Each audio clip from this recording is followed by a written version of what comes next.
you know, I was like, man, that would have put us down 6. Instead, we had to settle for a field goal. So I was like, man, you know, you give the ball back to them, the time's gone like that because of the offense. So I was a little worried, but we just stayed the course. Not great going into the half. What were y'all saying to one another after that drive? Well, that drive gave us a lot of momentum. Did it help you?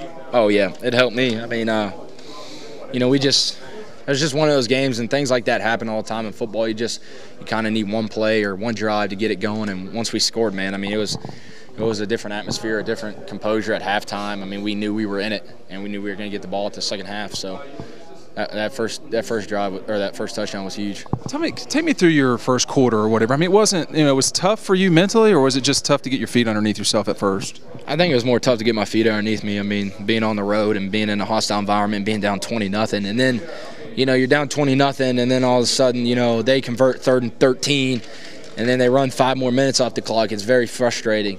And that's why you just never give up. You just keep playing, and take it one play at a time. Todd Gurley certainly came alive after a while there. What can you say about number 3? Yeah, I mean, as long as you block for him, he's going to run. So, I mean, I told the guys, I said, you don't even have to block somebody, just get in the way of somebody, and he's going to run. That's what they did. What were you? I mean, were you watching on that 4th down play for Tech when the ball just sort of hung there? And if so, what was your? Yeah, I was just praying, and man, that ball got batted down. I was thinking, what I was saying is bat it down, and then, you know, they volleyballed it, and I'm thinking, all in my mind, that ball went flying in the air. I thought somebody was going to catch it and just run in the end zone. I was like, oh Lord, but man, just finally caught a little luck. Take me through your post-game sort of reaction after this one. It seemed like it was I mean, not a super emotional guy, but after the game, certainly. I mean, it's, you know, I show a lot of passion, and just because of what I've been through here. You know, I can't help but play this game with passion and play it with love, and it's just not in me to be, you know, out there like a lost fly, you know. And so after we won, you know, I just immediately thanked the Lord. And just that time where you're sharing that time with your teammates, and when I stood on that little ladder and just looked into the Dog Nation's eyes, and I was looking for my family is what I was doing, but couldn't find them. And, you know, just seeing everybody up there just screaming, and man, just there's not one word that describes it.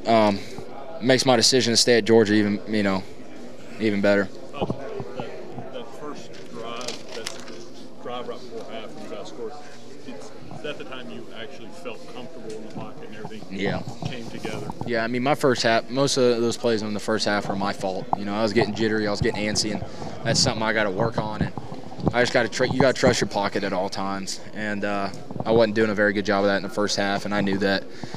And so, you know, I knew if I could just get a couple plays going, a couple drives going, if we get one drive, one big play, things would soothe out. You know, that's how things work. And so that drive before halftime I think it was a difference maker in us losing or winning. Is this sort of the one of the things you had to get over that hump just to get to that point for you? Yeah, I mean, every quarterback is going to have to play on the road. They're going to have to play in a hostile environment. And, you know, mine came the first game, and, you know, we're down 20, and they're running the option. So, you know, it's a time to look at yourself in the mirror and, you know, are you a coward, or, you know, are you going to face the situation and answer the phone? And we did. That's why we won. Hutson, you said you looked into the Dog Nation's eyes. Do you think they were looking into your eyes too, down 20-0? They were saying, I don't know about this guy. Maybe not. I'm sure they were probably thinking this ain't the guy. But that went away. Yeah, I don't really care what, you know, anybody thinks. I'm just out there trying to play for my guys and take it one play at a time. Not everything's going to go perfect. That's why you just got to stay the course. Did you see the ladder and say, I'm doing that, or how did that come into your brain? No, I just was over there running, and my emotions just kind of took over, and I said, shoot, you know, I might step on here and get yelled at somebody, but I didn't really care. I was just really celebrate. Was it one of those things, I mean, was Todd in overtime just not going to be stopped? I mean, you can say it was a lot of Todd, but that was some great blocking. I mean, that one play in that second overtime, I mean, you know, my grandma and a king could have ran through that for a touchdown. I mean, that was incredible. And a lot of guys, you know, you want to say Gurley, and he did do a heck of a job, but that O-line was spectacular in the second half. They were spectacular. Thanks for your time.